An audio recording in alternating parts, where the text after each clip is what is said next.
রবি, আমরা জানি যে ফাহমিদুলকে নিয়ে তিনি ফরওয়ার্ডের খেলোয়াড় বাংলাদেশের, এবং তাকে নিয়ে বেশ আলোচনা চলছে। তাকে কন্ডিশনিং ক্যাম্পে ডেকে নিয়ে আসা হয়েছিল। তিনি ইতালিতে খেলা একজন খেলোয়াড়, এবং সেই কন্ডিশনিং ক্যাম্পে কিন্তু তিনি ভালোই করেছেন। প্রস্তুতি ম্যাচেও তিনি বেশ ভালো পারফরমেন্স দেখিয়েছেন, কিন্তু হঠাৎ করেই তাকে দল থেকে বাদ দেওয়া হলো। কেন আসলে বাদ দিয়ে হলো, এটা নিয়ে সিন্ডিকেটেরও একটা কথা শোনা যাচ্ছে।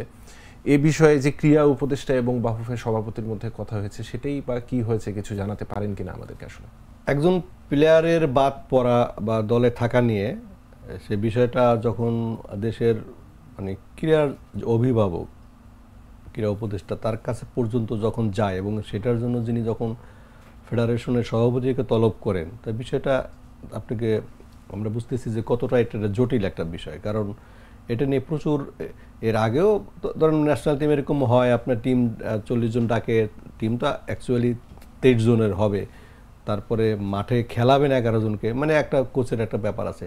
কিন্তু এই ফাহমিদুলের বিষয়টা বেশি আলোড়ন সৃষ্টি করেছে। এটার কারণ হলো যে ফাহমিদুল হচ্ছে ধরেন ইতালির 4th ডিভিশনের টিমে খেলেন।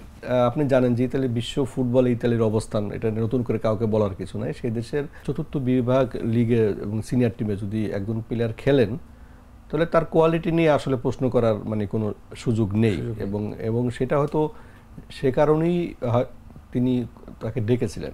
বিষয়টা হলো যে বাংলাদেশ টিমের ক্যাম্প শুরু হয় আপনার 28 ফেব্রুয়ারি ঢাকা থেকে, তারপরে 5 তারিখে টিম চলে যায় সৌদি আরব সেখানে, এবং ফাহমিদুল 10 তারিখে ইতালি থেকে সে সৌদিতে ক্যাম্পে জয়েন করে। তারপরে 10-এর পরে যে কদিন ওখানে ট্রেনিং হয়েছে তিনি ট্রেনিং করেছেন, এবং একটি লোকাল একটি ফুটবল টিমের ক্লাবের সাথে যে একটা ম্যাচ হচ্ছে সেই ম্যাচ তিনি খেলেছেন, এবং ওই ম্যাচটি ক্লোজ ডোর ছিল বোধহয়। ওইটার রেজাল্টটা আনুষ্ঠানিকভাবে বলা হয়নি, তবে বাংলাদেশ ওই ম্যাচে বড় ব্যবধানে জিতছে, এবং সেখানে ফাহমিদুলের ভালো গোলও ছিল। সব কিছু মিলিয়ে তার পারফরমেন্স বিভিন্নভাবে যেটা জানা গেছে ভালো ছিল। এখন বিষয়টা হলো যে সেখানে প্লেয়ার ছিল 30 জন, 30 জনের 29 জন, কারণ হামদা ছিলেন ইংল্যান্ডে। 29 জন থেকে বাকি 28 জন তিনি নিয়ে আসছেন। ফাহমিদুলকে আপনি ওখান থেকে ইতালিতে ফেরত দিয়ে দিয়েছেন। এখন বিষয়টা হলো যে এখানে দুইটা বিষয় হলো যে আপনি জানেন যে ফুটবলে কোচ অল ইন অল, কোচের সিদ্ধান্ত চূড়ান্ত। আপনার টিমে কে থাকবেন না, কাকে রাখবেন না, কাকে খেলাবেন না, এটা সিদ্ধান্ত নেওয়ার একমাত্র এখতিয়ার হয়েছে আপনার কোচ। তো সেই ক্ষেত্রে আমি যদি এই দিকটা ধরি, তাহলে কোচ তার সিদ্ধান্ত, তিনি হয়তো মনে করেছেন যে এই মুহূর্তে সে তার প্ল্যানে সে নাই, তার প্ল্যানে আরেকজন আছেন, তাহলে সে তার মতো কাজ করেছেন। অভিযোগ যেটা উঠেছে সেটা হলো যে একটা সিন্ডিকেট নাকি বাংলাদেশের ফুটবলে কাজ করে। এটা যারা ফুটবল সাপোর্টার, যারা সমর্থক, যারা ফুটবলকে মাঠের বাইরে থেকে আসলে উদ্বুদ্ধ করে, যাদেরকে বলা হয় ফুটবলের প্রাণ, তারা এই অভিযোগটা করছে যে বিভিন্ন সময় একটা সিন্ডিকেট ন্যাশনাল টিমের প্লেয়ার ঢুকানো বের করা, এই একটা বিষয় আছে। এইটার জন্যই কিন্তু তারা যখনই ফাহমিদুলকে যখন বাদ দেওয়া হলো, তারপর তারা একদম আন্দোলনই করেছেন বাফুফে ভবনের সামনে, মতিঝিলে, ইভেন কালকে টিম হোটেলে, ওখানে তারা বিক্ষোভ করেছেন। সব কিছু মিলে তাদের দাবি ছিল যে ফাহমিদুলকে নিতে হবে। যদিও ওই সংবাদ সম্মেলনে তাকে কোচকে বলা হয়েছিল তাকে নেওয়ার সুযোগ আছে, সে একদমই না করে দিয়েছেন। এবং বাফুফের প্রেসিডেন্ট যিনি তাবিদল, তিনিও বলেছেন যে অন্তত এই ম্যাচে আর তাকে নেওয়ার কোনো সুযোগ নাই।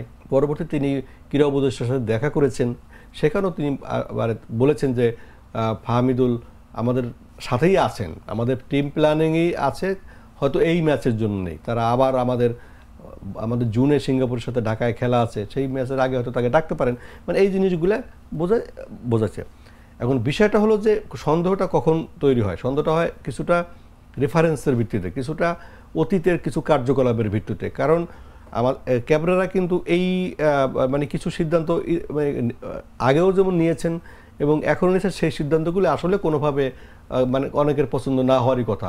কারণ আপনি দেখেন, আমি একটা উদাহরণ দিই, যে উনি কিন্তু প্রথম 38 জন ফুটবলার ডেকেছিলেন, এবং তখনও লিগের একটা পর্বের খেলা 21 এবং 22 তারিখে, তার আগেই তিনি 38 জন ফুটবলার ডাকলেন। ফুটবলার ডাকলে আমরা জানি যে 38 জন ফুটবলার প্রাথমিক ক্যাম্পে ডাকা হলো এই 38 জন নিয়ে তিনি প্র্যাকটিস করবেন, প্র্যাকটিস করার পর তিনি আস্তে আস্তে টিম ছোট করবেন। সেখান থেকে হয়তো কিছু কমায় সৌদি যাবেন।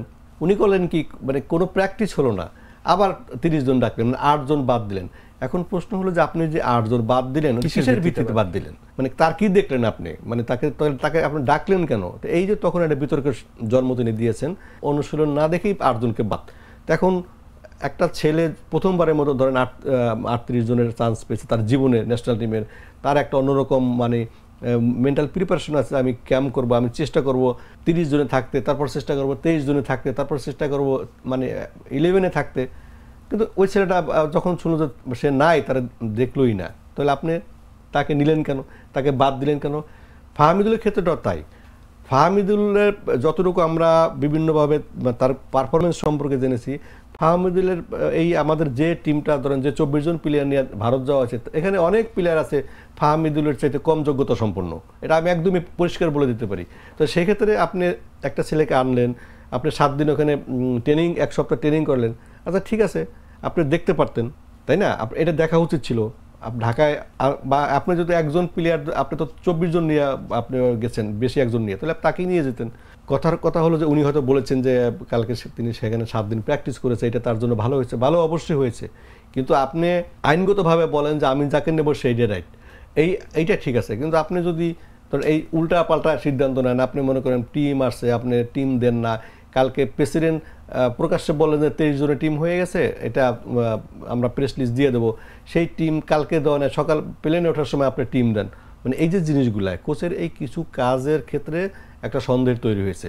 এবং যে কারণে ফুটবল যারা সমর্থক তাদের মনেও এই সন্দেহটা হয়েছে, এবং তাদের দাবি ছিল যে এই সিন্ডিকেটটা ভাঙতে হবে। যদি কোনো সিন্ডিকেট এখানে কোচকে মানে উদ্বুদ্ধ করে থাকে, তাকে যদি মানে কনভিন্স করে বা তাকে যদি পরিচালনা করে বাইরের কোনো শক্তি, তাহলে তো ফুটবলের কোনো লাভ হবে না। কারণ তখন তো আপনার মানে ক্লাব প্রীতি, মুখের মানে কারো ব্যক্তিগত পছন্দ অপছন্দ যদি হয় ন্যাশনাল টিমের ক্ষেত্রে, সেক্ষেত্রে জিনিসটা ভালো হবে না। কালকে অবশ্য ক্রীড়া উপদেষ্টা একদমই ডাইরেক্ট বিএফএফ প্রেসিডেন্টকে বলে দিয়েছেন, যদি কোনো রকম সিন্ডিকেট প্রমাণ পাওয়া যায় তাহলে কিন্তু তারা একদম কঠোর হস্তে এটা মানে ব্যবস্থা নেবে।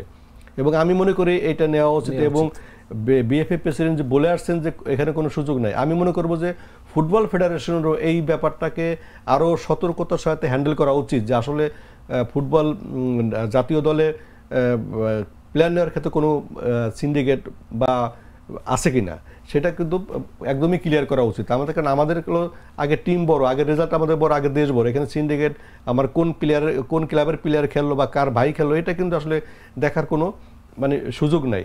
সেই ক্ষেত্রে কোচকে কিছুটা জবাব দিতে আনা উচিত। যেমন তাকে কিছু জিনিস জিজ্ঞাসা করা উচিত, যে আপনি প্রথমে যখন 8 জন বাদ দিল তখনই তাকে বলা উচিত ছিল যে আপনি 8 জন বাদ দিলেন কিসের ভিতরে, এই ব্যাখ্যাটা আমাদের দেন, কি দেখলেন, তাকে কি দেখে নিলেন, কি দেখে বাদ দিলেন। এটা তো একটা মানুষকে তো আপনি করতে পারেন না। আপনি একটা ছেলেকে ইতালি থেকে উড়ে নিয়ে আসলেন, আসার পরে আরও দেখেন। এবং সবচেয়ে বড় কথা, হ্যাঁ যদি এরকম হতো যে না, যেটা আনা হয়েছিল হয়তো আমাদের ভুল চয়েস ছিল, সে আমাদের সাথে পারছে না বা তার পারফরমেন্স ওইরকম না বা কোয়ালিটি ওরকম না, সেটা মেনে নেওয়া, সেটা তো মেনে নেয়। কিন্তু আমরা যখন মানে জানতে পারছি যে সে প্র্যাকটিস ম্যাচে বেটার ফুটবল মানে খেলেছে, তাহলে তাকে আপনি বাদ দিবেন কেন? আপনি তাকে আগে দেন। আপনি দরকার হয় বিএফএফকে বলে যে ঠিক আছে, তার আমার দেখতে হবে, আমাকে সুযোগ দাও, আমি 2 জন প্লেয়ার বেশি নিয়ে ইন্ডিয়া যাবো, বিএফএফ 2 জনের বাড়তি খরচ দিয়ে পাঠাইতেন, কোনো সমস্যা নাই তো। কিন্তু আপনি আসলেন ফুট করে বলো তুমি তেলে দিলে আমরা ঢাকা যাই, আসলে জিনিসটা ওই বিষয়গুলো আরো স্বচ্ছ হওয়া উচিত। এবং এটাতে আরেকটা জিনিস কি, এটাতে একটা জিনিস নেতিবাচক যেটা হবে, যে আমাদের যে সারা পৃথিবীতে যে ছড়িয়ে ছিটে থাকা যে বাংলাদেশি মানে বংশোদ্ভূত যে ফুটবলার যেখানে খেলেন, অনেক জায়গায় খেলেন, তারা যে এই যে মানে বাংলাদেশের জাতীয় দলে খেলার যে একটা আগ্রহ তাদের মধ্যে তৈরি হবে হামজা আসার পরে যেটা হয়েছে, আসলে সেটা কিন্তু আবার এইসব ছোটোখাটো কারণে তারা কিন্তু নিরুৎসাহিত হবেন, যে আমি যাব আবার আমাকে বের করে দেবে, ওখানে একটা সিন্ডিকেট হবে, স্থানীয় ফুটবলাররা একটা ঐক্য করবে, হ্যাঁ আমাদের সাথে একটা প্রতিবন্ধকতা তৈরি করবে, আমি হয়তো যাব না। তবে আমি মনে করি এই ফাহমিদুলের এই ঘটনাটা আমাদের প্রবাসী ফুটবলার অন্তর্ভুক্তির যে একটা ধারাবাহিকতা শুরু হয়েছিল, যেটা জামাল দিয়ে শুরু করে হামজা পর্যন্ত, সেই জায়গাটা একটা বাধাগ্রস্ত হতে পারে।